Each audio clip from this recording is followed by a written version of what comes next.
I am sorry, मैंने गुस्से में कुछ ज्यादा ही बोल दिया। कोई बात नहीं सेन्योरिटा, कोई बात नहीं।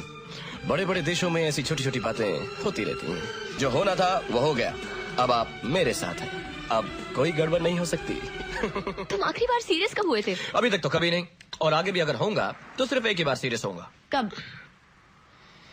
जब किसी से प्यार हो जाएगा। कैसी लड़की चाहिए तुम्हें? एक ऐसी लड़की जिसे देखते ही दिल की हर आरज़ू, सारे ख्वाब, सारे रंग जिंदा हो जाए। How sweet. अभी ऐसा हुआ नहीं, लेकिन अब लगता है जैसे कोई अनदेखा अनजाना चेहरा बादलों में से पुकार रहा है।